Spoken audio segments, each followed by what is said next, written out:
أعوذ بالله من الشيطان الرجيم بسم الله الرحمن الرحيم سبحان الذي أسرى بعبده ليلا من المسجد الحرام إلى المسجد الأقصى الذي باركنا حوله لنريه من آياتنا إنه هو السميع البصير. سامعین حضرات، سورہ بنی اسرائیل کی پہلی آیت ہے. اللہ تبارک و تعالیٰ اس آیت میں نبی علیہ السلام کو معراج کا سفر کرانے کے بارے میں ذکر کیا ہے.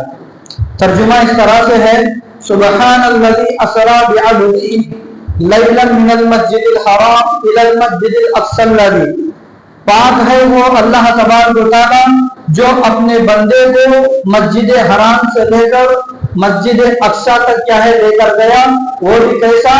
راتوں رات. یعنی یہ سفر کیا ہوا؟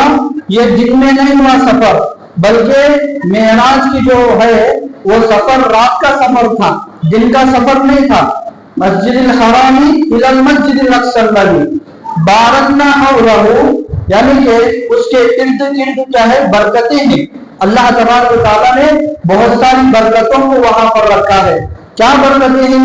وہاں پر اچھی ہریالی ہے اور اچھے کھانے پینے کے باغات ہیں، بہترین ندیاں ہیں اور دیکھنے کے لیے ماحول خوشگوار ہے. ایسا بے حساب برکتیں اللہ تعالیٰ نے اس سرزمین پر رکھا ہے. لنریہ من آیاتنا، اور اللہ تبارک و تعالیٰ نبی کو یہ سفر کرانے کا مقصد کیا ہے؟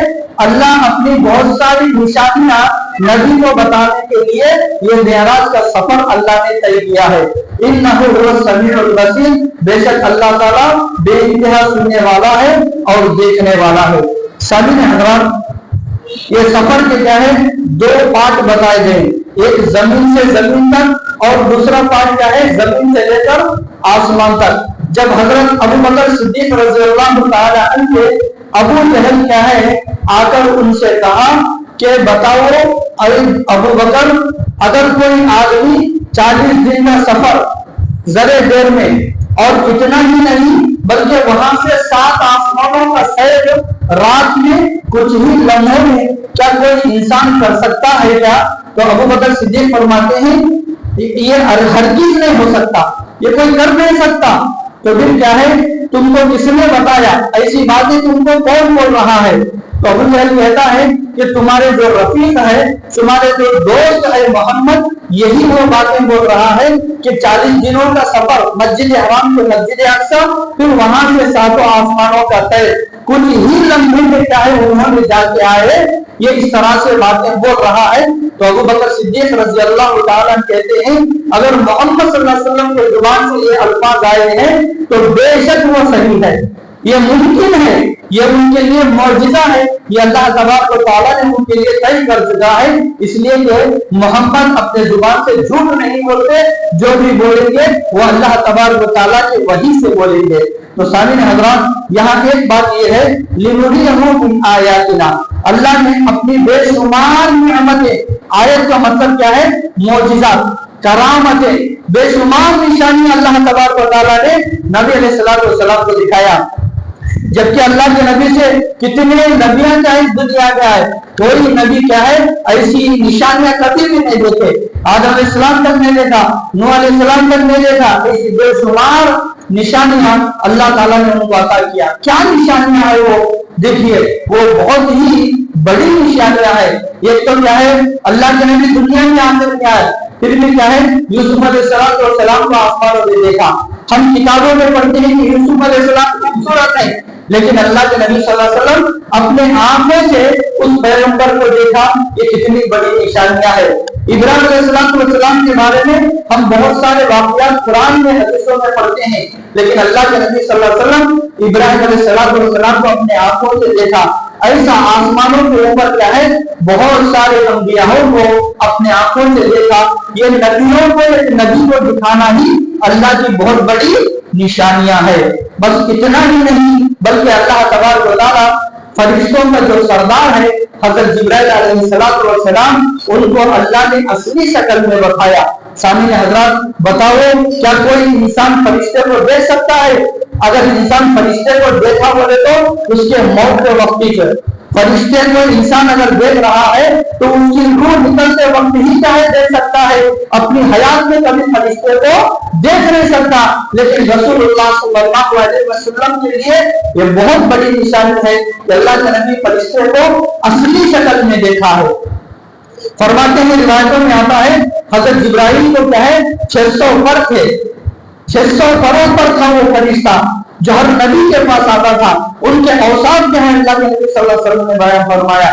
یہ کیا نشانی، یہ تو کیا ہے عام نشانیاں ہے۔ اللہ کے نبی صلی اللہ علیہ وسلم جنت کی بھی سیر کرے، اللہ اکبر، جنت کی نشانی اللہ کے نبی نے دیکھا، جنت کی نعمتوں کو اللہ کے نبی نے دیکھا، جنت میں محلیں موتیوں کے ہیں، ہیروں کے ہیں، اور نہ جانے سونے کے ہیں، چاندی کے ہیں، اور بہت سارے چاہے چیزیں اشرفیوں سے بھرے جنتوں کے اندر محلیں ہیں۔ ایسے جنت کو بھی اللہ کے نبی صلی اللہ علیہ وسلم نے دیکھ کر آئے، اور جہنم کو بھی اللہ کے نبی نے دیکھا، کسی نبی نے نہیں دیکھا۔ اللہ کے نبی صلی اللہ علیہ وسلم جہنم کے عذابات بھی دیکھ کر آئے۔ جہنم میں اکثر عورتوں کو چلتے ہوئے دیکھا، بعض عورتیں اپنے شوہروں کی نافرمانی کر کے جہنم میں جائیں گے، بعض عورتیں لباس پہن کر کے ننگی آئیں گی دنیا میں، ایسی عورتوں کو جہنم میں ڈھکیل دیا جائے گا۔ ایسے طرح طرح کے عذابات، طرح طرح کے عذابات، اللہ کے نبی جہنم کے عذابات کو دیکھا۔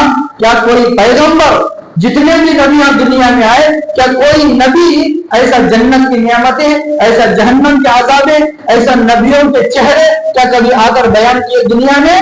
نہیں، وہ واحد نبی ہے جو جناب محمد رسول اللہ صلی اللہ علیہ وسلم ہے۔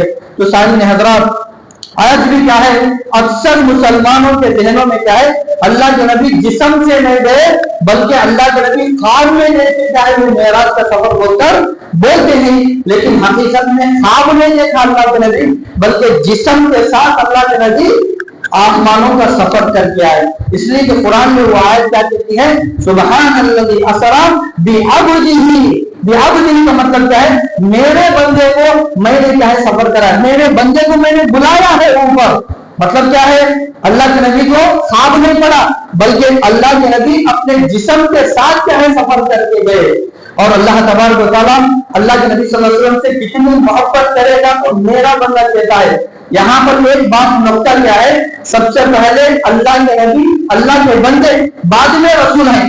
اس لیے کہ ہم کلمہ گواہی کر دیتے ہیں، اشہد ان لا الہ الا اللہ واشہد ان محمدا عبدہ ورسولہ، پہلے عبد بعد میں رسول، یعنی کہ پہلے وہ بندے تھے اللہ تعالیٰ کے، بعد میں کیا ہوئے رسول بنے۔ تو بتایا چلا اللہ کے نبی صلی اللہ علیہ وسلم خواب نہیں دیکھے بلکہ برابر سے کیا ہے جسم کے ساتھ رات کے کچھ ہی لمحے میں کیا ہے جا کر کیا ہے یہ ساری نشانیں اللہ تعالیٰ کی دے کر آئے ہیں۔ تو سامعین حضرات، ہم لوگ کیا ہے اللہ تبارک و تعالیٰ جو قرآن میں کہتا ہے، اللہ کے نبی صلی اللہ علیہ وسلم جو حدیثوں میں اس کا بیان فرماتے ہیں، ہمیں یقیناً یقیناً اس پر ایمان رکھنا چاہیے، شک کبھی بھی نہیں کرنا چاہیے، انکار کبھی بھی نہیں کرنا چاہیے۔ اگر انکار کوئی کر رہا ہے تو وہ منکرین حدیث ہے، وہ منکرین آیت ہے، جو اللہ اور اس کے رسول کے حدیثوں کو انکار کرتا ہے وہ مسلمان نہیں بلکہ کافر ہے۔ تو سامعین حضرات، ہماری نجات قرآن اور حدیث کے اندر ہی رکھی گئی ہے۔ اللہ سے دعا ہے کہ اللہ ہم سب کو جو ہے نیک عمل کرنے کی توفیق عطا فرمائے، اللہ اور اس کے رسول کی اطاعت کرنے کی توفیق عطا فرمائے، نمازوں کو قائم کرنے کی توفیق عطا فرمائے۔ آمین۔ سبحان اللہ و بحمدہ، سبحانک اللہم و بحمدک، اشہد ان لا الہ الا انت، استغفرک و اتوب الیک۔